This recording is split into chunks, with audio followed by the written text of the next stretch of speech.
Tonight, former President Donald Trump appearing at the Formula One race in Miami. And with 6 months to go in the race for president, there's another race heating up to become his running mate. Possible veepstakes contenders converging this weekend at a donors conference in Mar-A-Lago. At least 7 contenders on the shortlist, according to Trump World sources. Senator Marco Rubio and Governor Doug Burgum seeing their stock rising, Governor Kristi Noem seeing hers falling, and Trump praising them and the other prospects in his speech on Saturday.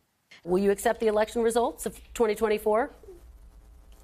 I look forward to President Trump being the 47th president. Kristen, you could ask him multiple times. Senator, just a yes or no answer. So the American people will make the decision. Newly installed Republican Party Chairman Michael Whatley addressing that issue and a so-called litmus test for RNC employees in his first network interview. The RNC has been accused of creating a sort of litmus test for employees or potential hires around denying the results of the 2024 election. Is there any truth to that? The only litmus test that I have is whether or not you support our Republican candidates. The RNC says it's recruiting 100,000 lawyers and volunteers to monitor voting and has filed more than 80 lawsuits as part of what they call their election integrity program.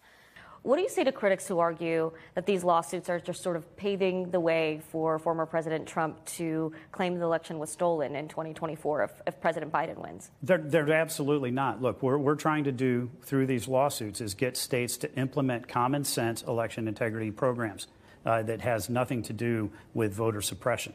Another priority for Whatley, uniting the party after a bitter primary and a push to oust House Speaker Mike Johnson. We need to make sure that all of the Republicans understand the gravity of this election cycle, and they do, and we need to make sure that we are on the same page as we're moving forward. Dasha joins us now. And Dasha, even against the backdrop of all this campaigning, we do expect the former president back in court tomorrow for his criminal trial. Yeah, Hallie, that's right. And Chairman Whatley tells me that while it's been hard to have less of Mr. Trump's time, the former president has been able to capitalize on the media attention and rally voters from the courtroom. Hallie? Thanks for watching. Stay updated about breaking news and top stories on the NBC News app or follow us on social media.